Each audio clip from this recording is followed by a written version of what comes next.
Bueno, mientras esperamos a Rafael, la clase pasada, ¿recuerdan muchachos que habíamos, las dos últimas clases, empezado a trabajar con acoso moral y acoso sexual? ¿No? ¿Se acuerdan que habíamos planteado los aspectos generales? Después la clase pasada algunas compañeras presentaron 3 protocolos que regulaban el tema del acoso sexual, que recuerdan que tenían distintos énfasis o de distintos encares. ¿Se acuerdan que eran...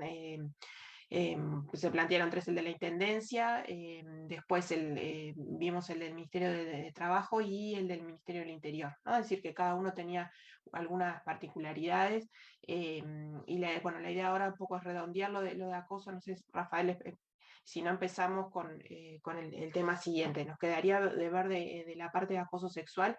¿Se acuerdan que hicimos el distingo? Que lo que era acoso moral no tenía una normativa expresa que lo regulara en el país, lo cual no quiere decir que no se reconozca como una práctica que no es deseable en el ámbito laboral, que genera responsabilidad de quien incurre en ella, que también el empleador tiene que adoptar medidas para prevenir su ocurrencia. ¿Ah? Y que lo caracterizaba esta situación de hostigamiento, de acoso, eran esos pequeños hechos que se van sumando, se van acumulando y que se ven en un periodo de tiempo, ¿no? Hacia la esencia de lo que es el acoso moral, o que también ustedes quizás en alguna publicación o algún trabajo que hayan consultado, o en general la vía se conoce como mobbing, ¿no? Es decir, su acepción en inglés, ¿no? Que se requiere esa reiteración, esa cadencia de situaciones que se reiteran en un periodo de tiempo y que hacen que se configure ese proceso que es el acoso moral. ¿Ah? Recuerden que en el caso de Uruguay, al no haber una norma, no podemos decir estancamente, o sea, categóricamente el periodo implica tantos meses y tanta cadencia de situaciones, sino que eso se analiza con razonabilidad, ¿no? Ante la situación concreta, los jueces que intervengan para dilucidar si existió acoso o no, o en su caso, si fue a través de o el que está investigando es el Ministerio de Trabajo en vía administrativa, bueno, analizará ese proceso y verá si está esa situación de cadencia que se requiere. Y en cambio, decíamos, en el acoso sexual, lo que hace lo que puede configurar el acoso sexual es un único hecho grave. Ya puede entenderse, cuando decimos configurar, es decir, entenderse que se dio esa situación, que está patente esa situación de acoso sexual. Y dentro de acoso sexual haríamos dos distinciones: lo que es el acoso sexual por chantaje o quid pro quo, que era eso un poco que lo mencionábamos en la clase anterior. Si vean que lo que es chantaje, es decir, te amenazo con alguna situación, si no se accede a determinado comportamiento, conducta de índole sexual, vas a tener determinada consecuencia. Y esa consecuencia puede ser algo malo, es decir, si no accedes a tal cosa, te voy a trasladar, te voy a no pagar determinada partida, te voy a despedir en el caso más extremo. O el chantaje puede venir planteado en sentido inverso, es decir, bueno, si tú accedes a tal conducta de índole sexual, te voy a ascender, te voy a cambiar de categoría, te voy a recategorizar, te voy a aumentar el sueldo, vas a poder hacer tantas horas extras. En eso vean que lo paradójico, ¿no? Que el chantaje puede venir de esas situaciones diametralmente opuestas, o amenazando con algo malo o prometiendo algo bueno, ¿no? Y en cualquiera de los dos casos sería acoso sexual.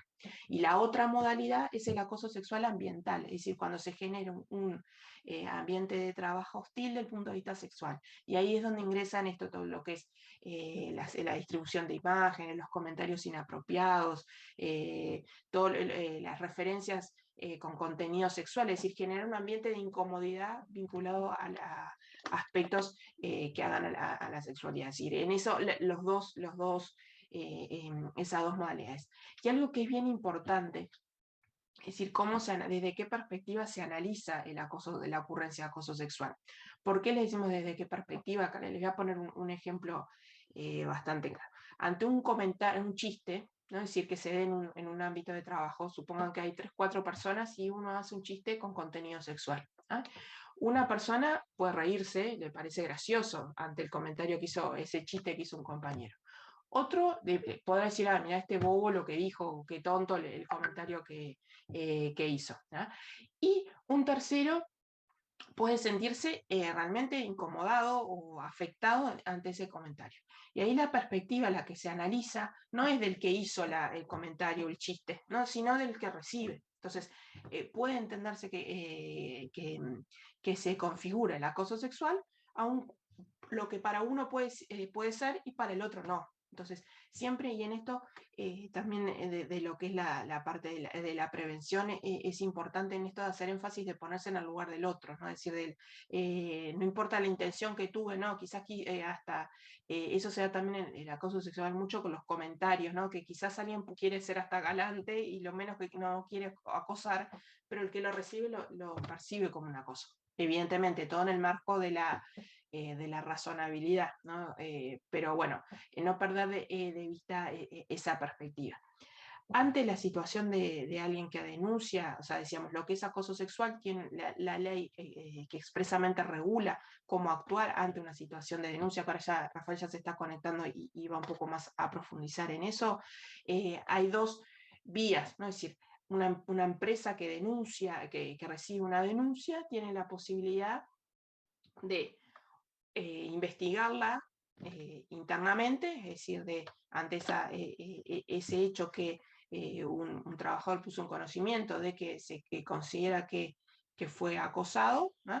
Investigarlo internamente, o puede decir, no, yo no tengo dadas las condiciones, no tengo conformado un equipo que pueda dilucidar esa denuncia, supongamos, una estructura muy pequeña, o los hechos no, y puede lo que hace es remitirlo al Ministerio de Trabajo para que lo investigue. En el caso, reitero, en el caso del acoso sexual, eso está regulado específicamente en la ley. En el caso de acoso moral, no hay ley que regule, salvo, bueno, decíamos, esa referencia que ahora más modernamente podemos decir también hay en lo que es el convenio sobre violencia en el trabajo, pero no hay una ley que en Uruguay interna que diga, bueno, el acoso moral es tal cosa y si ocurre una situación de acoso moral, tengo que conducirme de tal o cual manera. Sin perjuicio de lo cual, o sea, el deber que la empresa va a tener ese deber de investigar esa situación como cualquier otra irregularidad que sea en el marco de una relación de trabajo, ¿no? Es decir, y ahí lo importante, digo, si sea una situación de acoso moral, es un de acoso sexual que se dé para investigar en el ámbito laboral, hay distintos parámetros que hay que tener en cuenta, del manejo de la confidencialidad de todo ese proceso, ¿no? de protección de quienes intervienen, de darle... de dar garantías y de que todas las partes puedan ser oídas. Y esto es bien importante, es decir, una situación de denuncia no quiere decir que de por sí ustedes pueden decir, ah, sí hay una situación de acoso. Sí, se podrán adoptar medidas preventivas o de cautelares para, por ejemplo, evitar el contacto entre las dos personas, el que es acusado y el que es la víctima, la presunta víctima, mientras se dilucida esa situación, por ejemplo, que no compartan horarios de trabajo o la sección. Pero no se puede dar por sentado, ¿se acuerdan lo que mencionábamos la clase pasada? Que hay situaciones en las que a veces quien denuncia una situación no lo hace de buena fe y en realidad la situación es la inversa, es decir, que está siendo el que está siendo víctima de acoso es precisamente el que es acusado. Es decir, entonces, ahí por eso la importancia de investigar y que se escuchen a las dos partes y que en el marco de estas investigaciones muchas veces no solo que se escuchan ambas partes, sino que se escucha también a testigos, ¿no? Es decir, de personas que son indicadas como que pudieron tener cierto conocimiento de los hechos, ¿no? Es decir, y en esto es importante porque no es solo que alguien alegue una situación, y esto tanto se ve si es en la vía interna de la empresa como si el que interviene es el Ministerio de Trabajo o llegado el caso en la vía judicial. Es decir, no solo hay que alegar, sino que también hay que probar esa situación. Algunas veces será por testigos, otras veces será por otros medios. ¿Se les ocurre algún otro? ¿Cómo puedo probar una situación de acoso? sin ser testigos. Testigos nos referimos a personas que presenciaron alguna de las circunstancias que se están alegando. ¿Cómo podría probar una situación de acoso sin serlo? En el chat Rocío dice por cámara. Sí, en algunos casos puede ser por cámara. Los mensajes. En esto también se da, está muy bien lo que plantea también la compañera. Es decir, muchas veces estas situaciones de hostigamiento al día de hoy puede ser por un mensaje de WhatsApp, ¿no? Es decir, y en momentos, por ejemplo, como el que estamos viviendo ahora, de que gran parte del trabajo no se realiza de manera presencial, sino a distancia, también hay otras modalidades que son, bueno, que se llaman el ciberacoso, es decir, que el medio por el cual ocurre el acoso sea a través de otras formas tecnológicas, ¿no? Por mail que puedan ser hasta el de la empresa, sí, por mail, vean lo que puede pasar con lo que plantea Daniela, también que es paradójico. Puede ser el acoso sí que quede constatado en un correo electrónico, ¿no? Que recibo y que los términos del correo electrónico no sean los adecuados o que sean agraviantes, supongan en caso del acoso moral, o que tengan un contenido sexual. Es decir, y en esto lo de los mails también, el contenido sexual puede ser por la difusión de fotografías pornográficas, con contenido pornográfico. Saben que también puede venir por allí.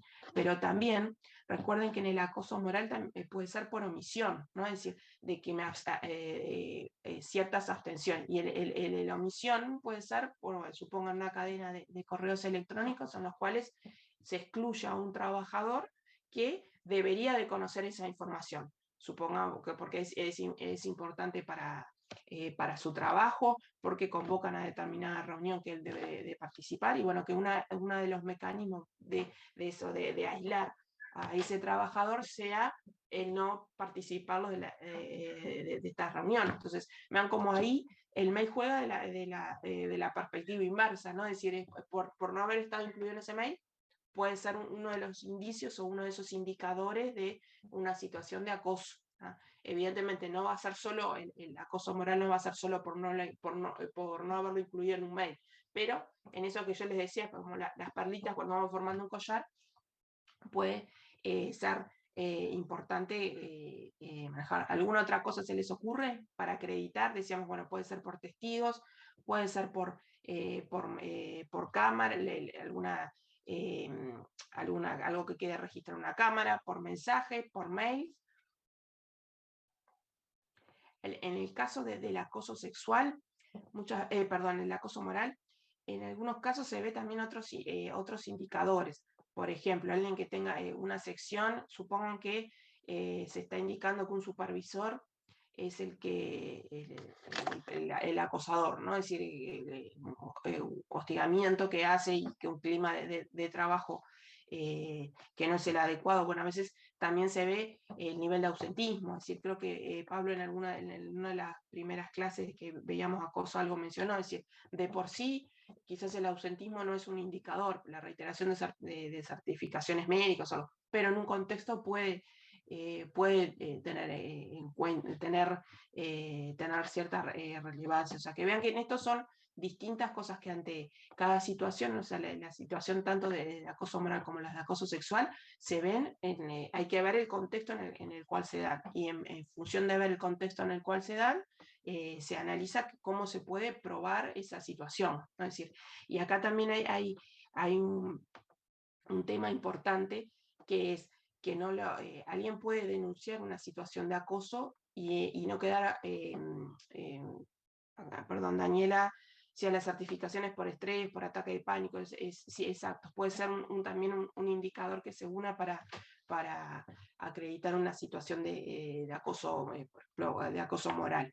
O sea, a lo que iba a decir, alguien puede denunciar una situación de acoso, ¿eh? Y no quedar probado, ¿no? Es decir, la empresa investiga o investiga el Ministerio de Trabajo y no queda acreditado que hay una situación de acoso. Eso no implica que alguien de por sí, que alguien haya hecho una denuncia falsa, porque una cosa es decir los hechos, puede haberlo vivido, puede ser cierto, pero no se lo logro probar a un tercero, que en este caso será el empleador o será el Ministerio de Trabajo. La denuncia falsa es cuando adultero la realidad, es decir, cuando un trabajador dice que pasó determinada situación y esa situación no ocurrió, ¿ah? Que puede ser, ahí sería, en ese caso sería, decíamos, denuncia falsa, pero también puede haber una declaración testimonial falsa, es decir, de alguien que es convocado en una investigación para dar su visión sobre si ocurrió determinado hecho y ahí incurre en falsedad. Las dos cosas, tanto si declaro como testigo e incurro en una falsedad, como si, más aún si denuncio que ocurrieron determinados hechos y esos hechos no ocurrieron, o doy una versión distinta de lo que ocurrió en la realidad, implican un comportamiento que no es el esperable desde el punto de vista laboral y por ende ameritaría sanciones disciplinarias, ¿no? Inclusive podría ser la desvinculación. ¿Cómo se compone el sexo, el ausentismo?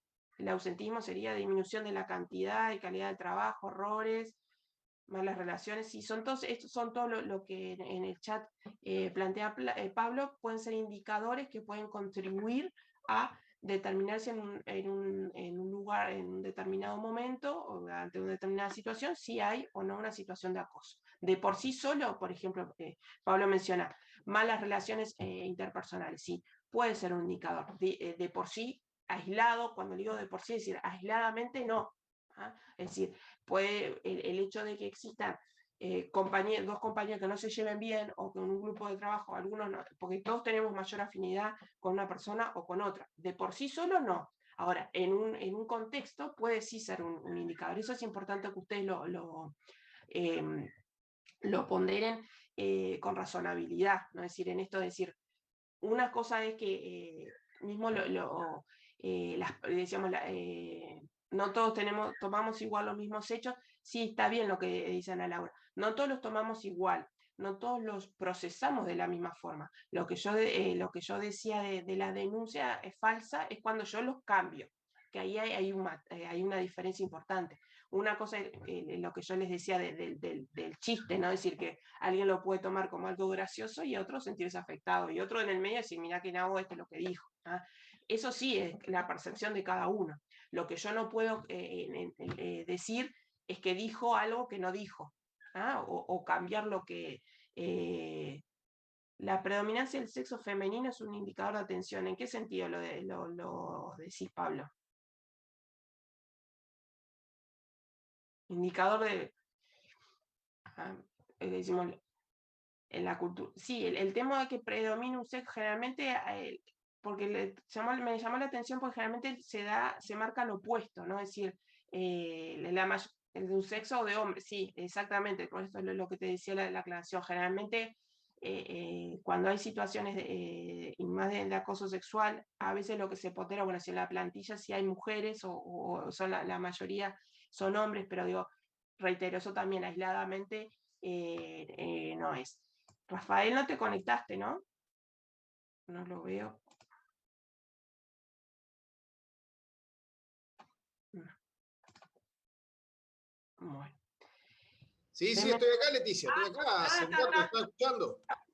No, perdona, yo no había aprendido, ahora la aprendiste, por eso no me ponía adelante. Yo estaba esperando a ti. No, te dejé, no te decía nada. No, suerte que pregunté. No, Rafa, viste, bueno, estaba haciendo un poco repasando lo que era conceptual y ver un poco lo de la denuncia. Porque pues seguí vos con lo que así le das el cierre. Ya me adelantaste bastante trabajo. Bueno, me pones el coso ese de compartir ¿De pantalla. Compartir? Sí, ya te lo pongo.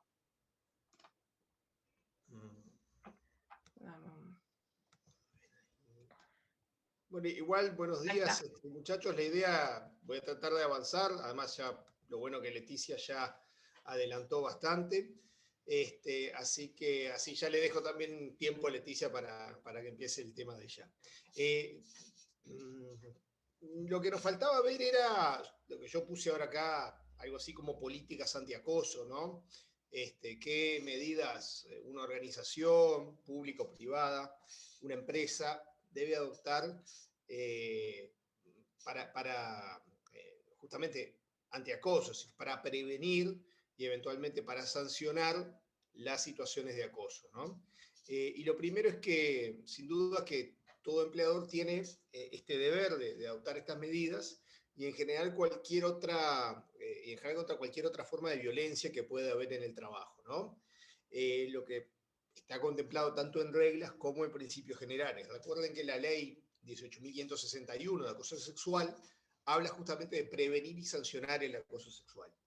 Y a su vez estas medidas o políticas antiacoso que vamos a ver derivan de un criterio, de un deber más general, que es una obligación de protección, de seguridad que grava o que afecta a toda empresa o a toda organización público-privada, que está obligada a contemplar y a proteger la integridad física en el caso de los accidentes que han visto con Leticia, o también la integridad moral y la intimidad de los trabajadores, donde también hay una obligación de la empresa.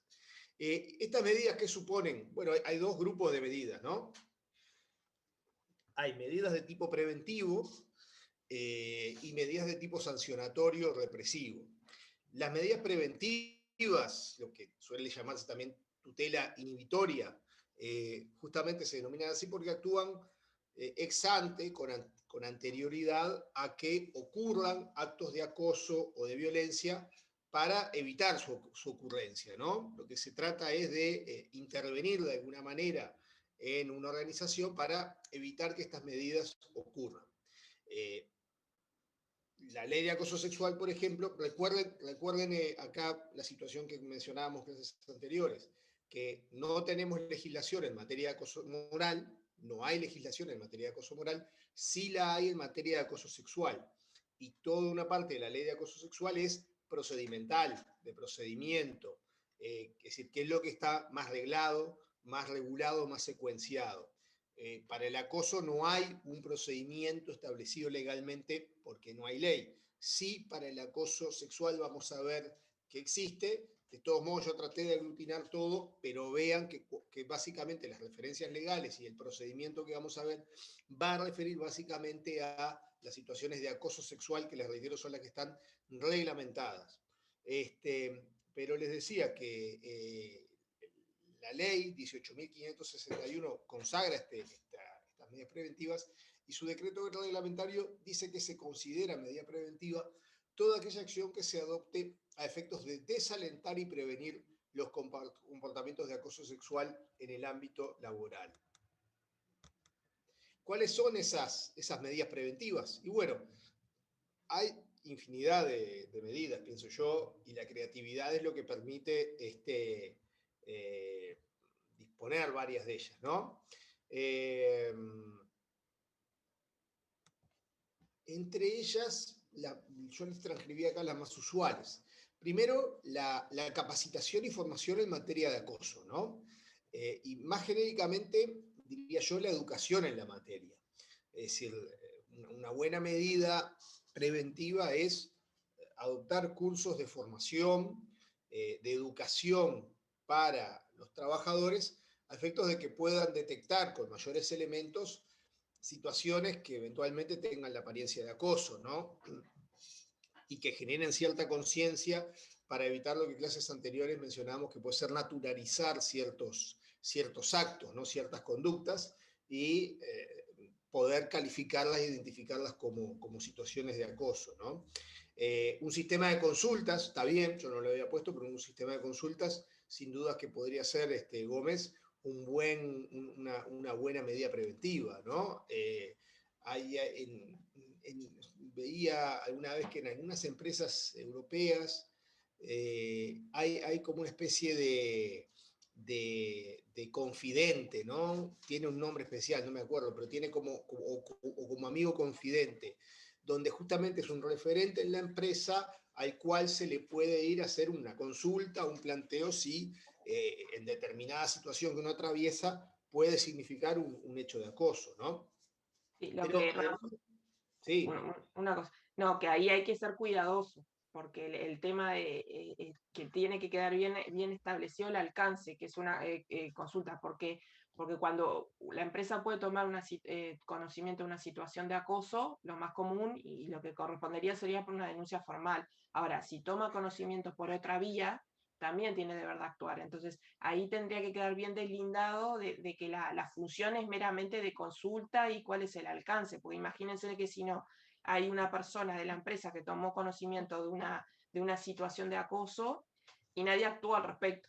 Entonces, por eso ahí capaz que lo de la consulta, ojo, porque tiene que ser, no digo que no se pueda hacer, y como dice Rafael, en algunos casos, y inclusive en organismos públicos también hay esa figura de, para evacuar dudas, a veces también se plantea ver si una situación puede ser o no acoso, y eso capaz las dudas se plantean más cuando es acoso moral, pero que no se malinterprete lo que es la función, porque si no, el día de mañana esa persona que hizo la consulta dice, nada, sí, yo ya le dije a alguien y nadie hizo nada, ¿no? Es decir, por eso creo que hay que blindarlo muy bien para que no genere una posible malinterpretación de esa figura. Sí, sí, no es como una figura forzada, o no es cualquiera que uno dice, bueno, él es consultante, está así.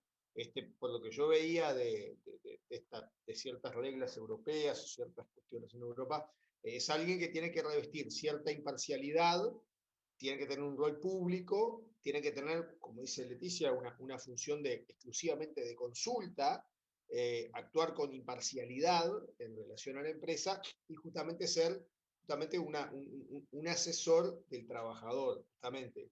Está bien diseñado. No es un cualquiera ahí, bueno, mirá, tenés un problema, andá y preguntale a Manolo, el del boliche de la esquina, que te va a tirar algún pique en materia de esto, ¿no?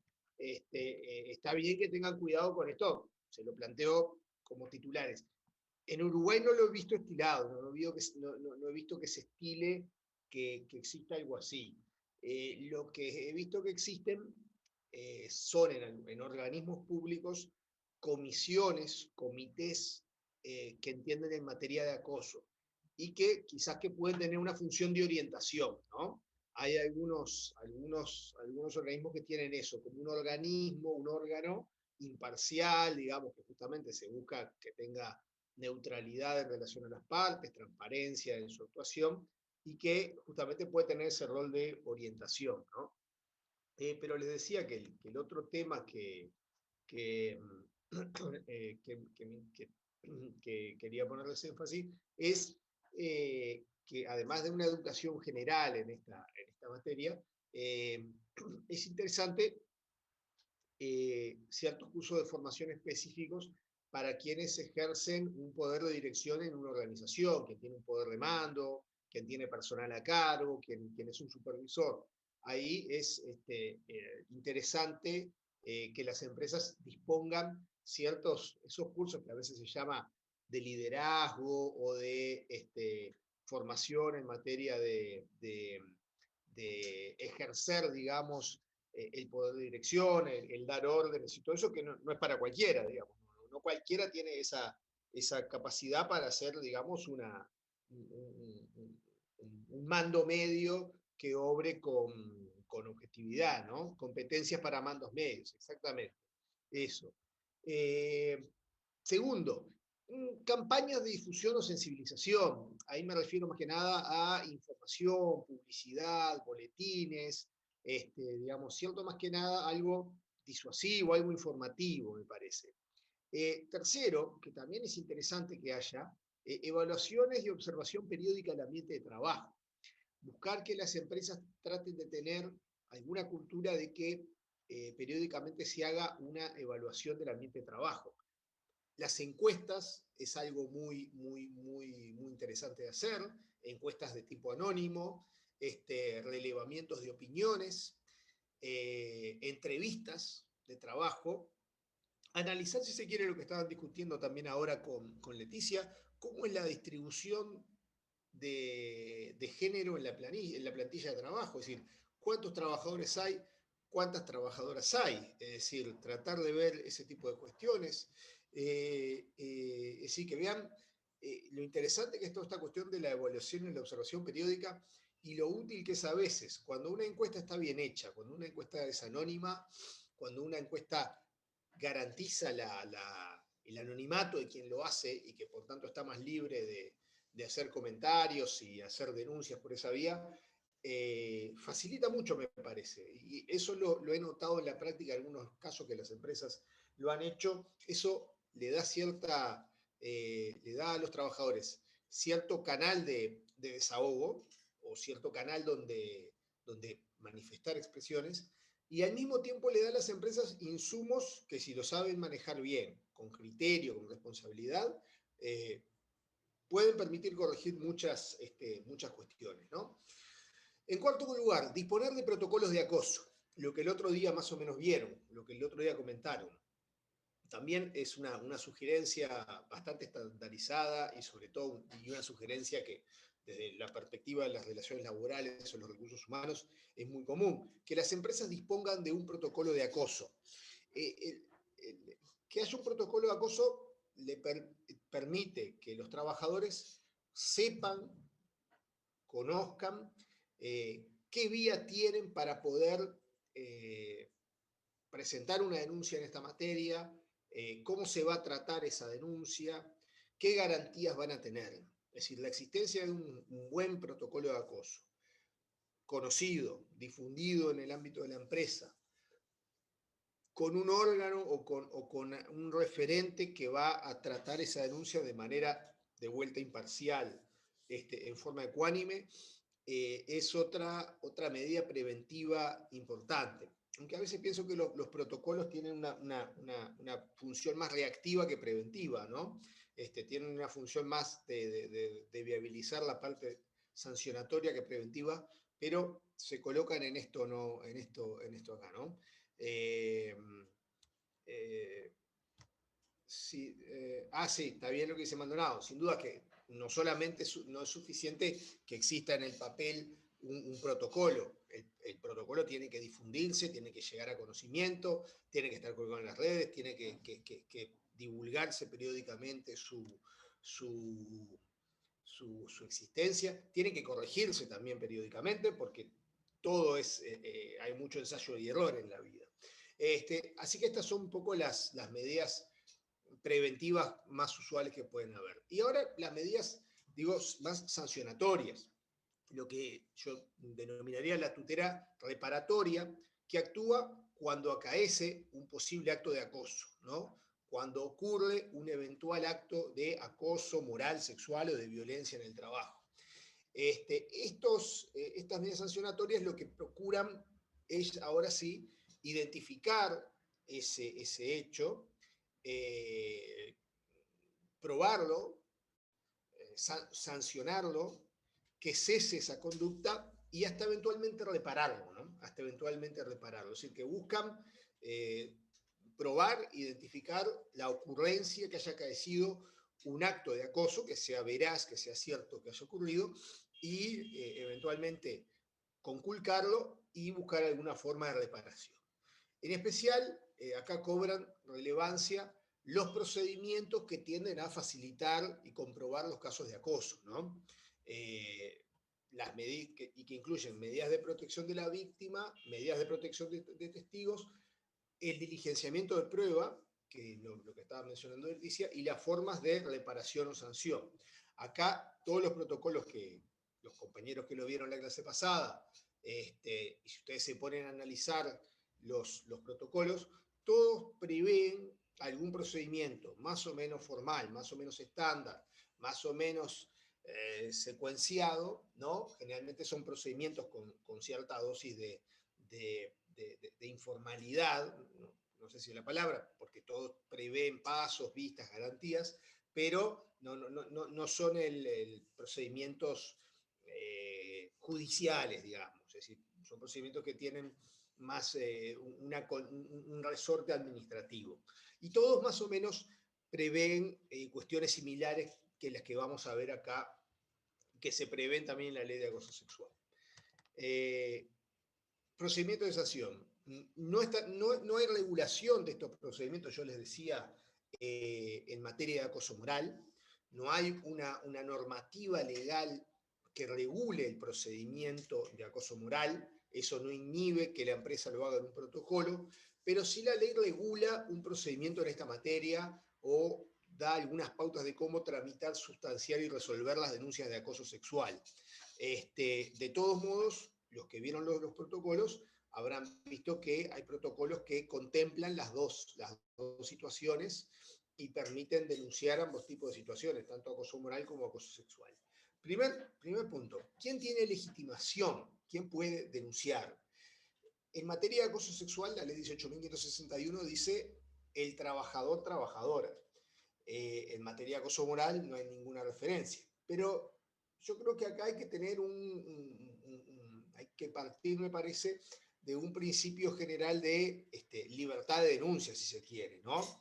De ampliar las personas legitimadas, facultadas para denunciar, es decir, admitir las denuncias de cualquier compañero de trabajo. Obviamente sujeto a comprobación y sujeto a alguna responsabilidad ulterior que pueda haber respecto a quien denuncia. Porque como algo un poco se planteaba también, si hay una denuncia falsa o maliciosa, donde justamente se distorsiona la realidad, se modifican los hechos, se tergiversan los hechos, uno estará sujeto a una responsabilidad ulterior. Por tanto, entiendo que en un principio justamente de libertad de denuncia, que además lo que se condice con el bien jurídico que estamos viendo, que estamos hablando de la intimidad, de la integridad moral, la integridad psíquica de una persona y su libertad sexual también, debería aceptarse un amplio elenco de personas legitimadas para denunciar, es decir, desde trabajadores hasta una organización sindical, o tal vez también terceros, lo que siempre hemos dicho, algún cliente, alguna cuestión así, ¿no? Es decir, que en todos estos casos debería aceptarse una denuncia. Yo le puse el órgano al que se dirige o ante quién se denuncia, quién es el destinatario de la denuncia. La ley 18.561 identifica varios destinatarios de una denuncia en materia de acoso sexual y dice, ante la propia empresa, puede ser un área, gerencia de personal, de recursos humanos, una comisión, un comité, una comisión ad hoc, como se dice, una comisión de acoso, que es lo que es muy común, o ante otra persona que la empresa designe. Las empresas grandes suelen tener áreas de recursos humanos, entonces pueden presentarse ante esa vía. Los organismos públicos suelen contar con comisiones de acoso o comités de acoso. Las empresas más chicas lo que he visto que a veces hacen es que ponen un referente, ¿no?, de la empresa a quien se le pueden presentar las denuncias. El segundo destinatario de una eventual denuncia puede ser también un órgano bipartito, dice la ley 18.561, es decir, una comisión paritaria de integración mixta de trabajadores y representantes de la empresa. También puede presentarse ante ese organismo. Y por último tenemos el ámbito natural, y donde suelen canalizarse más estas denuncias de acoso moral o de acoso sexual, que es la Inspección General del Trabajo. La Inspección General del Trabajo también recibe estas denuncias. Diría yo que en el ámbito privado es el destinatario habitual de estas denuncias de acoso o acoso moral o sexual. Así que el trámite administrativo ante el Ministerio de Trabajo es el más usual, al menos en la actividad privada.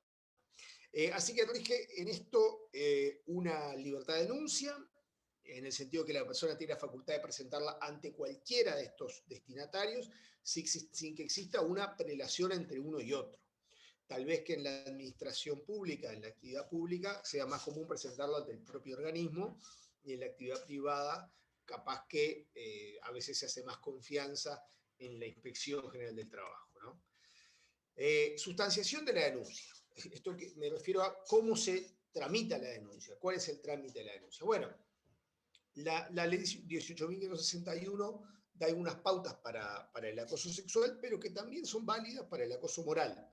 Y dice que el procedimiento debe llevarse por escrito, es decir, como acá se va a producir prueba, se va a copiar mucha información, puede haber declaraciones de testigos, puede haber documentos, WhatsApp, decían ustedes, filmaciones. Lo normal es que esto implique hacer algún tipo de expediente, expedientillo o algún acopio de papeles en eso y hace necesario que se sustancie por escrito. Segundo, de forma reservada. Acá, esto es importante, hay un principio de confidencialidad.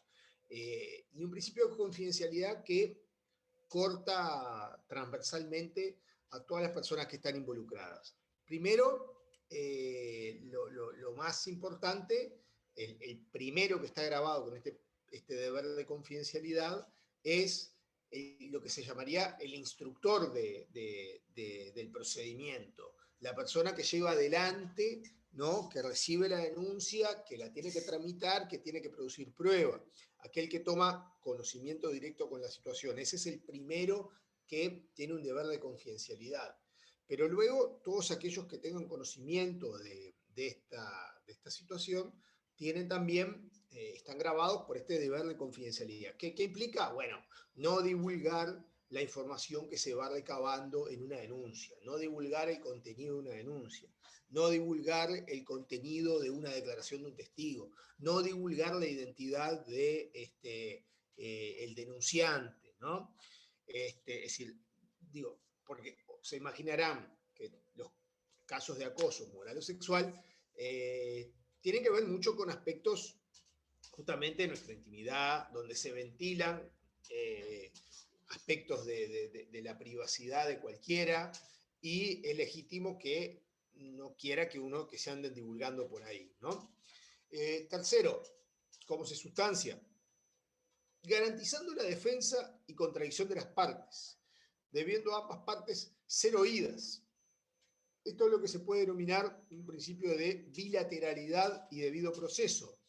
Hay que garantizarle a las partes, con algunos correctivos que podemos llegar a ver, el derecho de defenderse.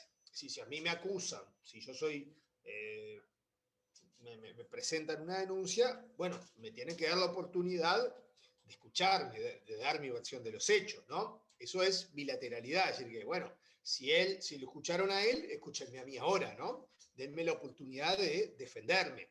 Y ese derecho de defensa implica la posibilidad de dar la explicación, la versión de los hechos que tiene uno de una determinada situación, pero al mismo tiempo la posibilidad de proponer prueba, de proponer testigos, de proponer prueba documental, de proponer mensaje de texto también, o chats o comunicaciones que haya con una persona. Y la posibilidad también de controlar la prueba que propone el otro, es decir, si hay un testigo, poderle preguntarle, poder indagar, hacer un contraexamen de las declaraciones del otro testigo. Es decir, que debe garantizarse este procedimiento, no puede hacerse a espaldas de alguien. Va a eso, no puede ser una inquisición de alguien, ¿no? Hay que darle las garantías también de que sea oído, aunque la denuncia sea fuerte o lo que ustedes quieran, ¿no? De una manera u otra debe darse una oportunidad de esos efectos. En la administración pública, pero creo que también en cierta medida en el privado, esa idea de ahí lo que algunas escuchan que llaman la vista, ¿no? La vista previa, es decir, darle información de lo que a uno se le puede estar imputando, de lo que es una denuncia, es muy común, y también ante la inspección del trabajo se estila mucho que se otorguen vistas de las actuaciones, ¿no? ¿Qué ocurre, siguiendo con esto ahora de la sustanciación del trámite, ¿no? ¿Qué ocurre si la denuncia se presenta ante la empresa en materia de acoso sexual? Les hago siempre esa salvedad: en materia de acoso sexual, en materia de acoso moral no hay previsión. Para las denuncias de acoso sexual, debería haberlo aclarado ahí, la ley establece que cuando se presenta ante la empresa, hay un plazo de 30 días para su resolución. Es decir, que la empresa, una vez que recibe la denuncia, tiene 30 días para sustanciarla, tramitarla, escuchar a las partes, producir prueba y en 30 días emitir una resolución. Son 30 días corridos además, ¿no? No es un plazo que se cuenta corrido. Así que es un plazo, diría yo, bastante breve y que hay que actuar con bastante celeridad. Si la empresa recibe esa denuncia y considera que no está facultada para hacerlo, que no tiene los recursos, los medios para sustanciar una denuncia de ese tipo, tiene la obligación de remitirla dentro del plazo de 5 días de recibida a la Inspección General del Trabajo, ¿no?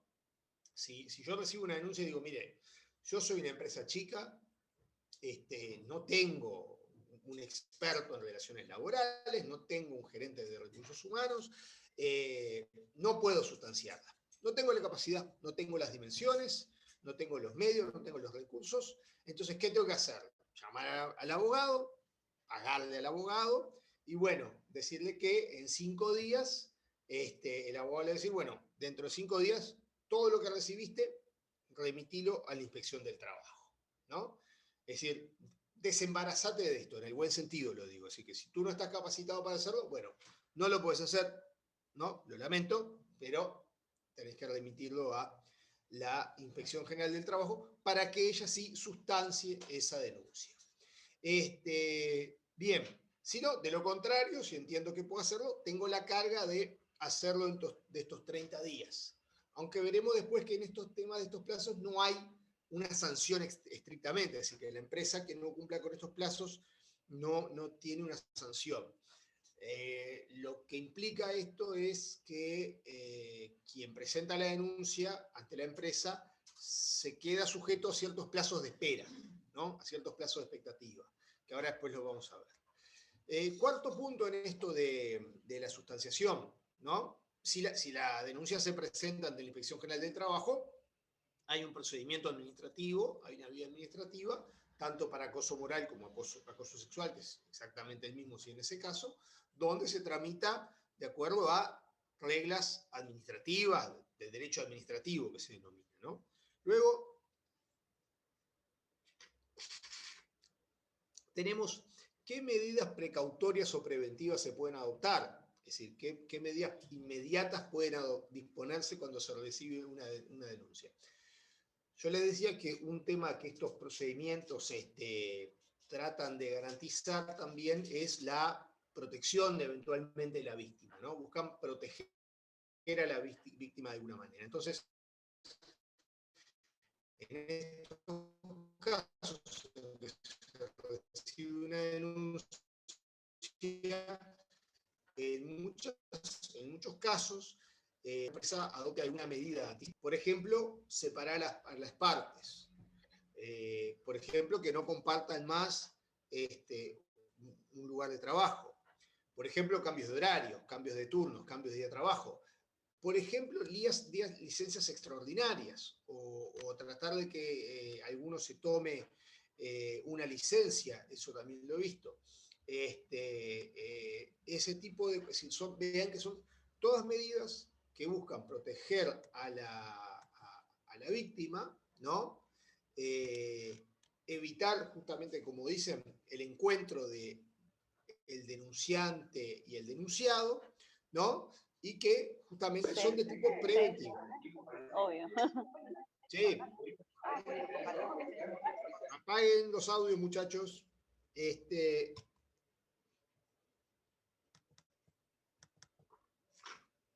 Bien, esas eran las medidas preventivas. ¿Cómo se prueba? Otra pregunta. ¿Qué medios de prueba y cómo se diligencian, ¿no?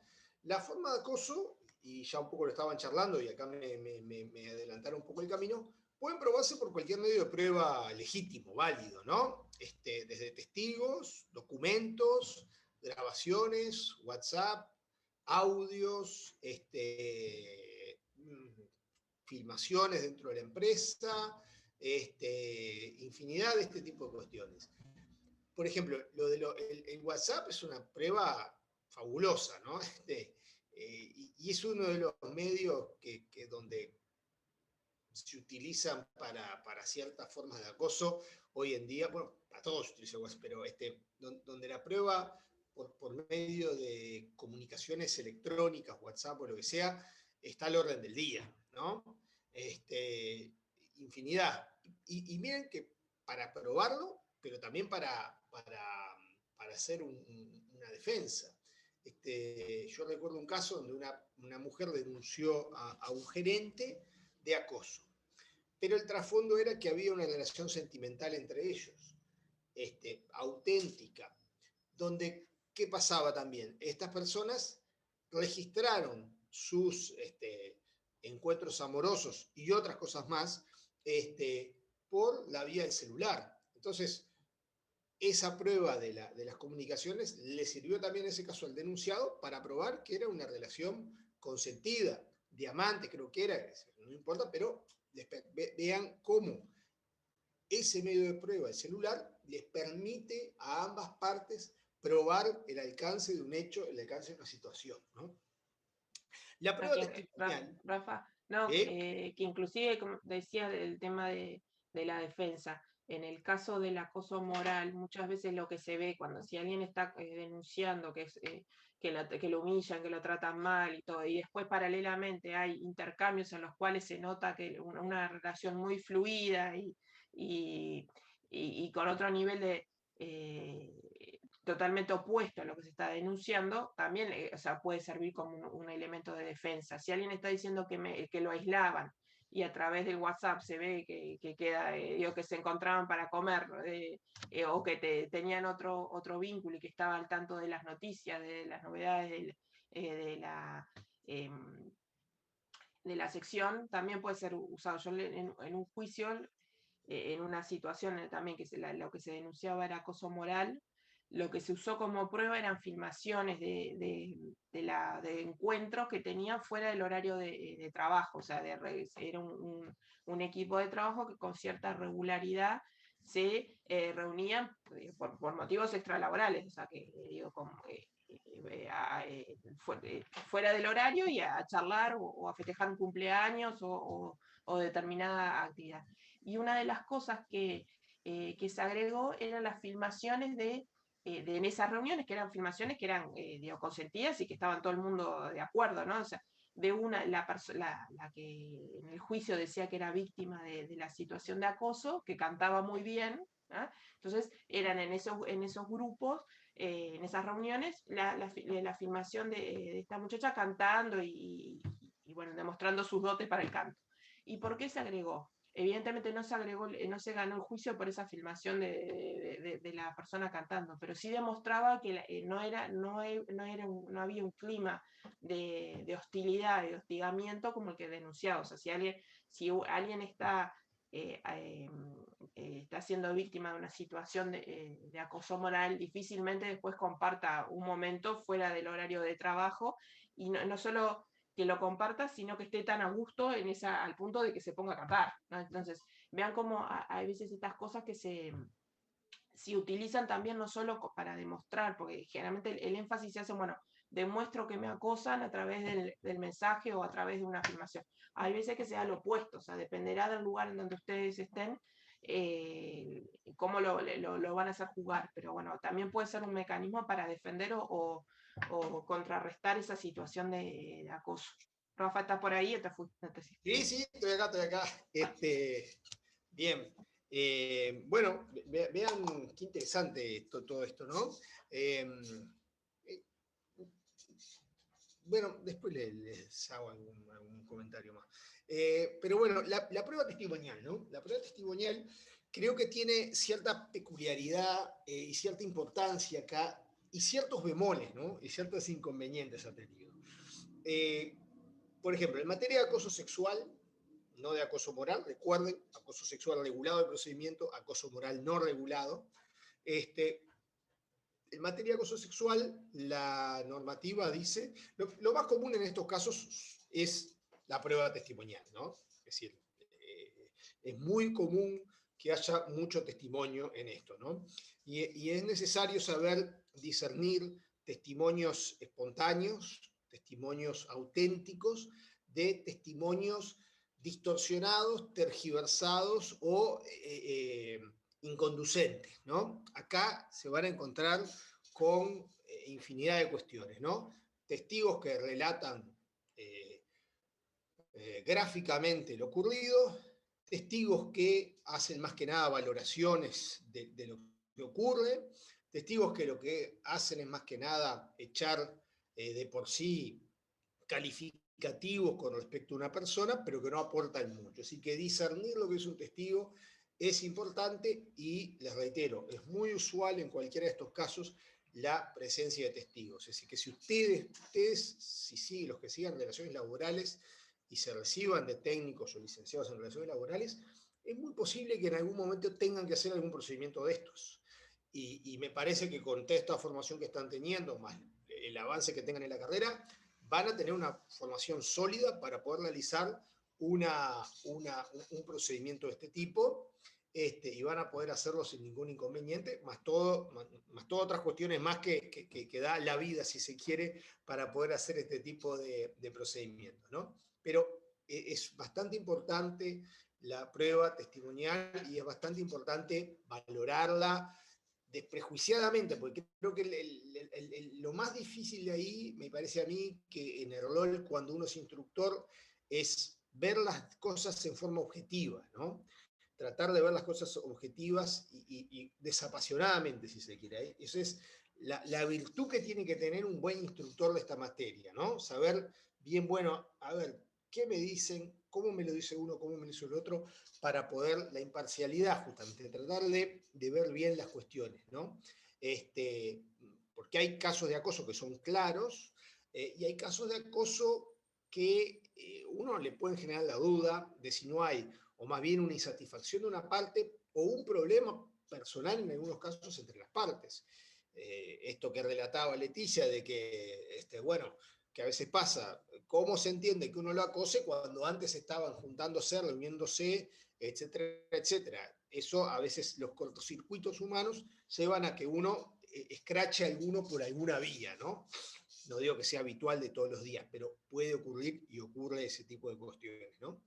Bueno, pero le decía esto de los testigos. En materia de acoso sexual pueden proponerse hasta 5 testigos por cada parte.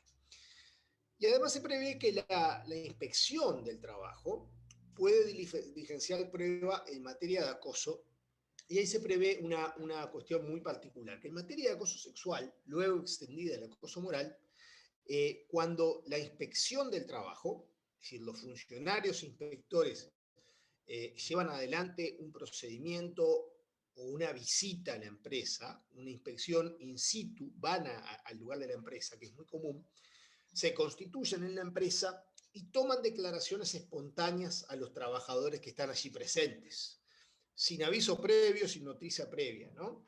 Ahí la ley prevé que en esos casos, o en todos los casos de declaraciones, las mismas tienen que tomarse individualmente, en forma reservada, sin presencia de representantes de la persona denunciada ni de los denunciantes, y sin identificar los actos de los datos de los deponentes.